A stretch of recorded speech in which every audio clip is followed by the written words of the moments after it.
Hello students, welcome back. तो चलिए आज हम लोग बात करेंगे प्रोटेक्टिव टिश्यू के ऊपर। जैसा कि आप जानते हैं कि हम लोग क्लास 9th बायोलॉजी टिश्यू पढ़ रहे थे, जो कि हमारे बायोलॉजी का सेकेंड चैप्टर है, जिसमें हम लोग ने प्लांट टिश्यू के बारे में हम लोग बात कर रहे थे। प्रीवियस लेक्चर में हमने सिंपल परमानेंट टिश्यू के बारे में बात की थी, पैरेन्काइमा, कोलेनकाइमा, स्क्लेनकाइमा। आई होप आपको वो सारी चीज़ें समझ में आई होंगी। और आज हम लोग प्रोटेक्टिव टिश्यू की बात कर रहे हैं।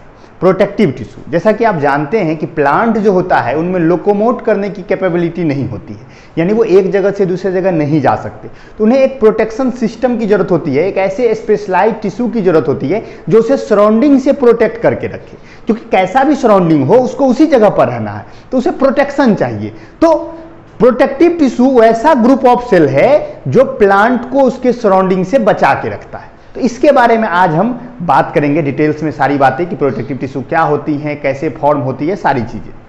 प्रीवियस सारे लेक्चर्स आपको समझ में आए होंगे आई होप। तो अगर आपको कोई भी डाउट हो तो प्रॉब्लम पूछते चलिएगा, और जो भी बुक्स में है उसे रीड करते चलिएगा। और तो आज हम लोग स्टार्ट करते हैं प्रोटेक्टिव टिश्यू। आई होप आप सभी घर में होंगे, स्वस्थ होंगे। तो चलिए शुरू करते हैं protective tissue. Okay, let's start. तो प्रोटेक्टिव टिश्यू, जैसा कि डिफिनीशन में लिखा हुआ है, group of cells which protect the plant from its surrounding. यानी प्रोटेक्टिव टिश्यू वैसा ग्रुप ऑफ सेल है जो प्लांट को उसके सराउंडिंग से प्रोटेक्ट करता है, सराउंडिंग से प्रोटेक्ट करता है, उसी को कहा जाता है प्रोटेक्टिव टिश्यू।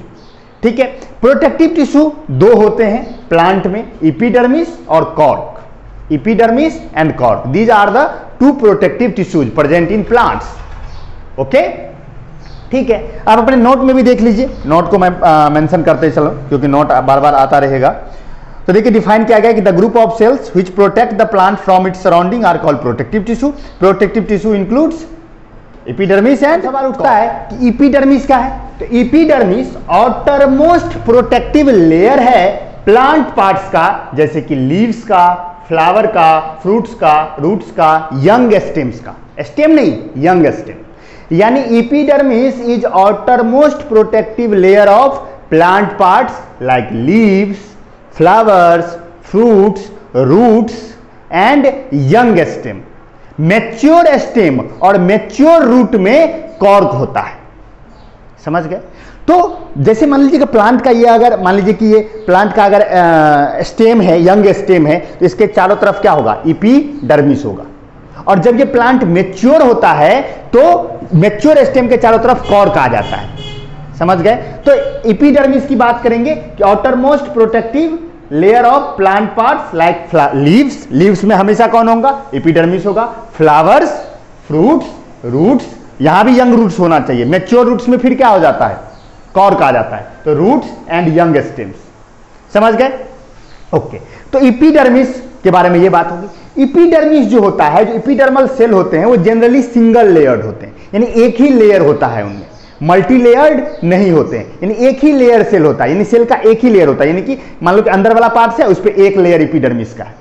लेकिन जो जेरोफाइटिक प्लांट्स हैं, xerophytic plants means desert plant, जो रेगिस्तान में उगने वाले पौधे हैं, उनमें जो एपिडर्मिस होता है वो मल्टी लेयर्ड होता है, यानी एक से ज्यादा लेयर होता है। यानी कि एक से ज्यादा लेयर, लेयर पे लेयर। सिंगल लेयर का मतलब समझे ना, कि मान लीजिए कि ये अगर बात है तो सेल का एक लेयर होगा, ये रहा सेल, ये रहा सेल का एक लेयर, ऐसा हो, ये हुआ सिंगल लेयर। लेकिन जेरोफाइटिक प्लांट्स में आप देखोगे क्या होगा? मल्टी लेयर्ड होगा, लेयर पे लेयर चढ़े होंगे, लेयर पे लेयर चढ़े होंगे। जेरोफाइटिक प्लांट्स में मल्टी लेयर्ड होगा, सबके अंदर न्यूक्लियस होगा। मल्टी लेयर, मल्टी लेयर मतलब एक से ज्यादा लेयर। तो जेरोफाइटिक प्लांट में मल्टी लेयर्ड होता है और जनरल प्लांट्स में सिंगल लेयर्ड होता है। मल्टी लेयर्ड क्यों होगा जेरोफाइटिक प्लांट्स में? जिससे कि वाटर लॉस कम किया जा सके। आप जानते हैं डिजर्ट कंडीशन में जो पौधा रह रहा है उसका वाटर लॉस का खतरा अधिक है ना, तो वाटर लॉस को रिड्यूस करने के लिए क्या होता है? ये मल्टी लेयर्ड होता है। आई होप आपको समझ में आया हो। चलिए आगे बढ़ते हैं, तो इसे इरेज कर दें। ठीक है, तो जनरली सिंगल लेयर्ड, लेकिन मल्टी लेयर्ड कहां होगा? In xerophytic plants. देखिए लिखा है कि generally epidermis is single layer but in xerophytic plants it is multi layer to prevent water loss. यानी कि मल्टी लेयर होता है क्या करने के लिए? वाटर लॉस को प्रिवेंट करने के लिए। अच्छा, अब एपिडर्मिस के जो सेल्स होते हैं वो कंपैक्टली अरेंज्ड होते हैं। देखिए यहां पे बात लिखी गई है कि cells are compactly arranged. What do you mean by compactly arrange? Compactly arrange मतलब सेल्स एक दूसरे से बिल्कुल चिपकी होंगी, बीच में कोई इंटरसेलुलर स्पेस नहीं होगा। Cells are compactly arrange, no intercellular spaces are present, cells के बीच में कोई खाली जगह नहीं होगा, ठीक है। और इसके जो एपिडर्मिस के जो सेल्स होते हैं ना वो रेक्टेंगुलर होते हैं, देखिए लिखा होगा कहीं पर, रेक्टेंगुलर सेल्स होते हैं। और जैसे टाइल्स नहीं लगता है, आपने टाइल्स देखा होगा, जब टाइल्स लगाया जाता है क्या कहते हैं, टाइल्स को एकदम एक दूसरे में फिट किया जाता है, वैसे ही फिट होते हैं कौन, एपिडर्मिस के सेल्स, समझ गए। और फ्लैटेंड होता है, पतला होता है और लंबा लंबा होता है। अब कोई भी चीज को कवर करना होगा तो क्या करना होगा, फ्लैट सेल यूज करोगे और थोड़ा एरिया ज्यादा होना चाहिए, कम मोटाई और ज्यादा एरिया वाला, उसे फ्लैट कहते हैं। फ्लैट मतलब क्या होता है, मोटाई कम और एरिया ज्यादा, उसे कहा जाता है फ्लैट। तो फ्लैटेंड सेल्स होते हैं किसके, एपिडर्मिस के।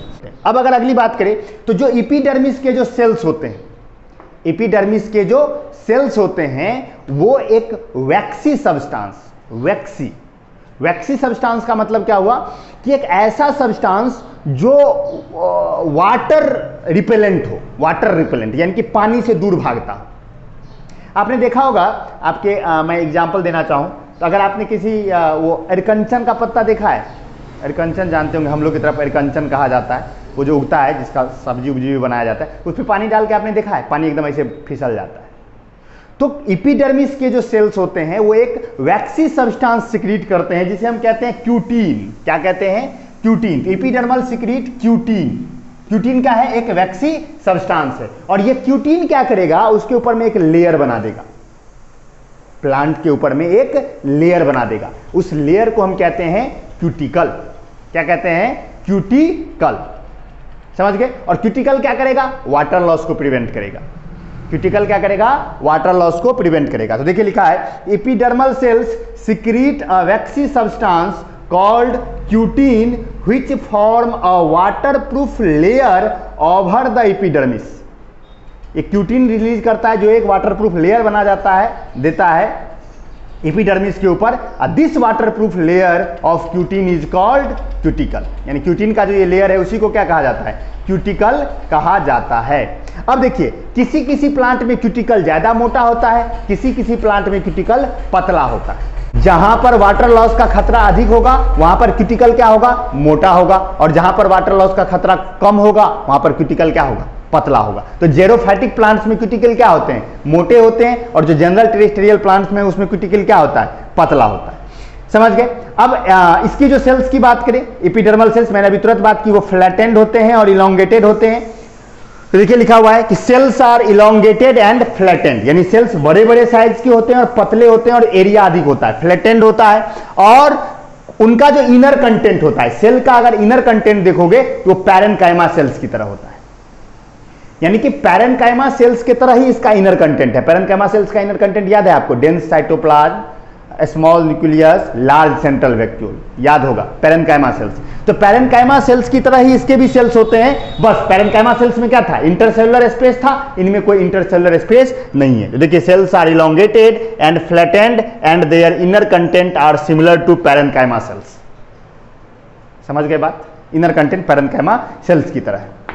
अब अगर बात करें तो एपिडर्मिस जो होता है, एपिडर्मिस मोनोकॉट्स में भी प्रेजेंट होता है और डाइकोट्स में भी प्रेजेंट होता है। मैंने कल बात की थी मोनोकॉट्स और डाइकोट्स, याद कीजिए। कोलेनकाइमा जब मैंने पढ़ाया था तो मैंने कहा था कोलेनकाइमा सिर्फ डाइकोट्स में होता है, मोनोकॉट्स में नहीं होता है। एपिडर्मिस दोनों में पाया जाता है, मोनोकॉट्स में भी और डाइकोट्स में भी, कोई दिक्कत नहीं है। यानी जितने भी फ्लावरिंग प्लांट है सब में एपिडर्मिस पाया जाएगा। मैंने पहले भी बताया था, मोनोकॉट्स और डाइकोट्स के बारे में हम डिटेल्स में कहां पढ़ेंगे, बायोडाइवर्सिटी चैप्टर में।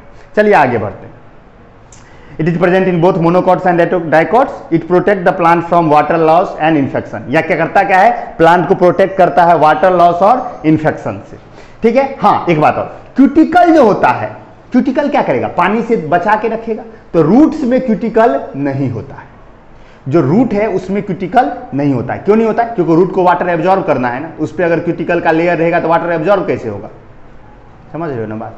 अगर उसमें क्यूटिकल का लेयर होगा तो वाटर एब्जॉर्ब कैसे होगा, तो रूट्स में क्यूटिकल नहीं होता है, सिर्फ सूट में होता है। तो cuticle is not present over roots, roots में प्रेजेंट नहीं होता है।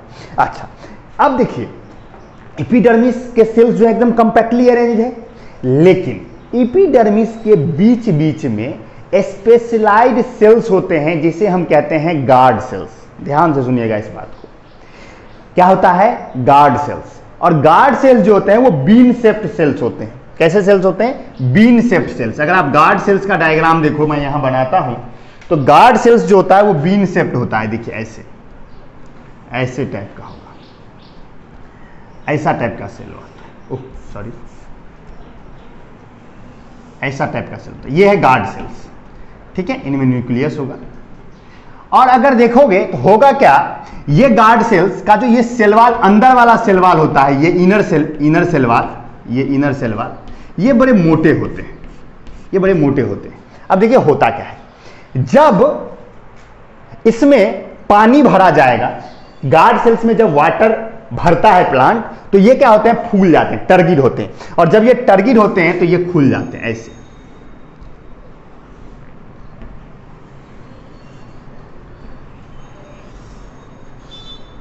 ये ऐसे खुल जाते हैं और इनके बीच में एक छेद खुलता है, देखें पोर जैसा खुला ना, ये है आपका स्टोमाटा।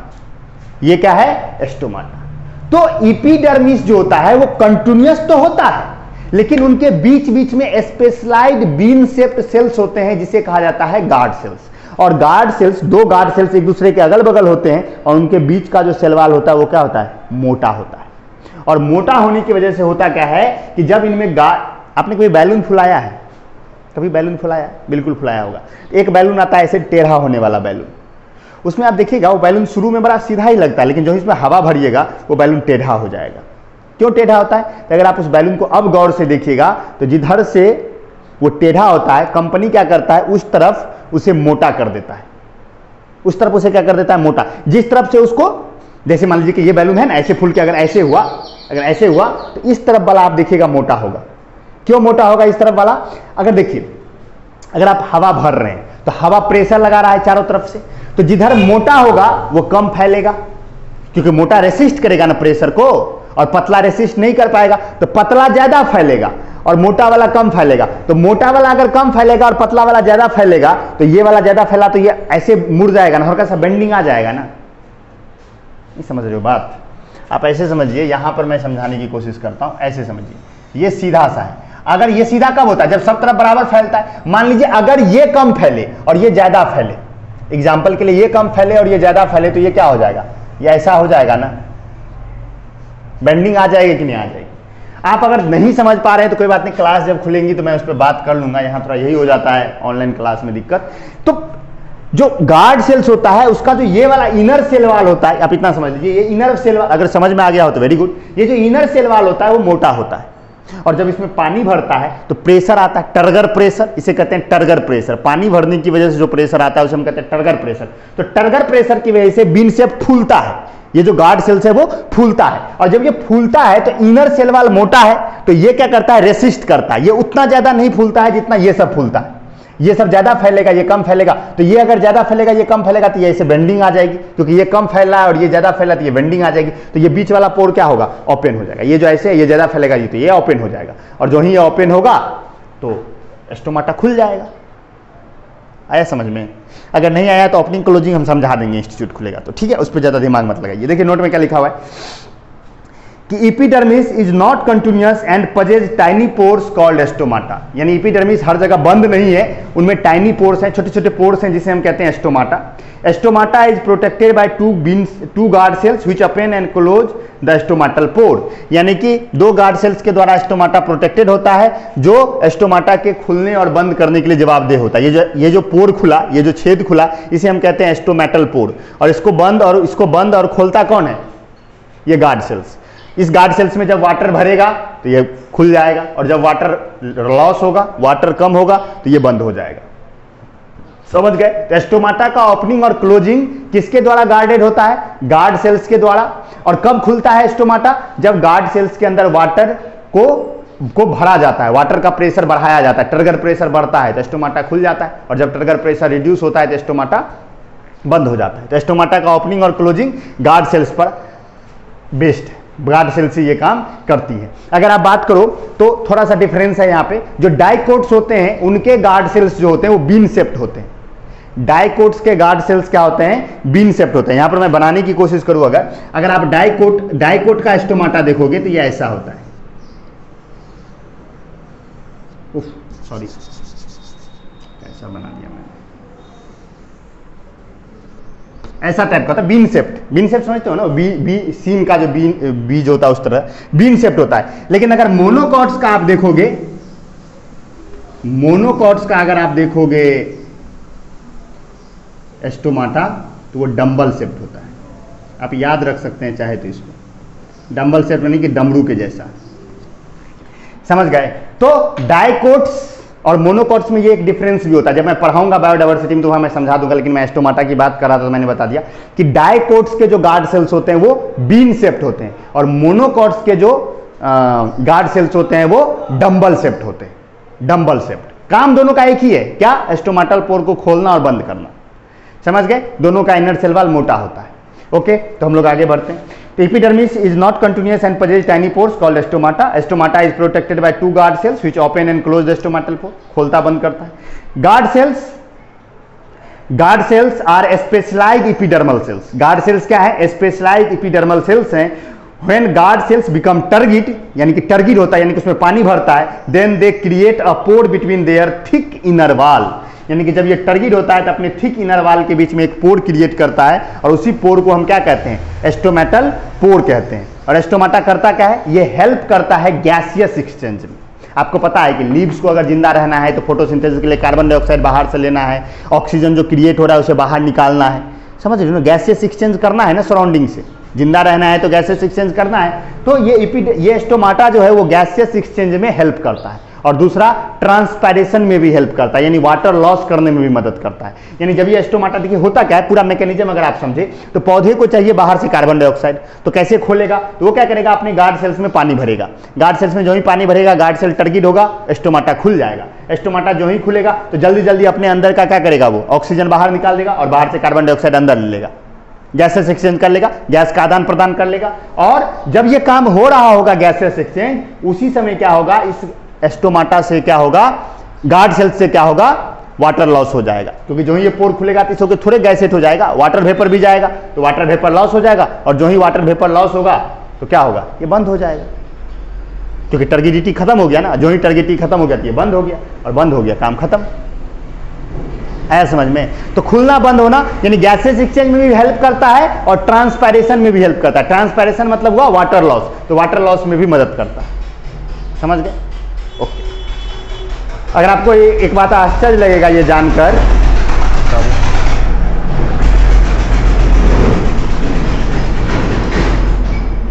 आपको आश्चर्य लगेगा ये बात जानकर कि वाटर जितना प्लांट अपने रूट से एब्जॉर्ब करता है उसका वो नियरली मात्र 1 से 2% ही यूज कर पाता है। यानी अगर पौधा 1 लीटर पानी एब्जॉर्ब किया, 1 लीटर पानी, तो 1 लीटर पानी मतलब 1000 ml पानी, 1000 ml पानी में से वो मुश्किल से 10 ml पानी ही यूज कर पाएगा। 990 ml पानी वो लॉस कर देता है। और वो वाटर लॉस का जो मोस्ट ऑफ द अमाउंट है वाटर लॉस का, वो किससे होके लॉस होता है, स्टोमाटा से होके ही लॉस होता है। आया समझ में। इस पे डिटेल्स में हम लोग चाहे तो क्लास खुलेगी तो हम रिवीजन करवाते वक्त बात कर सकते हैं। चलिए ठीक है, अब इसके बाद बात करेंगे हम किसकी, हाँ, कुछ प्लांट्स ऐसे होते हैं जिनमें ट्राइकोम्स होता है। यहाँ पे देखिए ट्राइकोम्स की बात की गई है, यानी उसके एपिडर्मिस के ऊपर छोटे छोटे हेयर लाइक स्ट्रक्चर्स होते हैं। आपने देखा होगा कई पौधे ऐसे होते हैं जिसपे बाल निकला होता है, बाल जैसा, जैसे आपने सबसे बांस पे देखा होगा, बांस में काला काला कलर का निकला होता है ना, नए नए बांस का जो कोपर निकलता है उसमें देखेंगे आप काला काला कलर का बाल जैसा निकला रहता है। या नहीं तो आप और भी कई पौधे पर, भिंडी के ऊपर में भी रहता है, भिंडी के ऊपर में, भिंडी का पौधा आजकल भिंडी हो रहा है तो भिंडी के ऊपर में आप देखेंगे हल्के हल्के व्हाइट पेल येलो, हल्का सा येलोइश होता है, उस पर छोटे छोटे बाल निकले होते हैं। तो एपिडर्मिस के ऊपर जो छोटे छोटे बाल निकले होते हैं उसे हम कहते हैं ट्राइकोम्स। तो कुछ प्लांट्स ऐसे हैं जिनमें ट्राइकोम्स प्रेजेंट होता है, यानी कि छोटे छोटे हेयर्स प्रेजेंट होते हैं।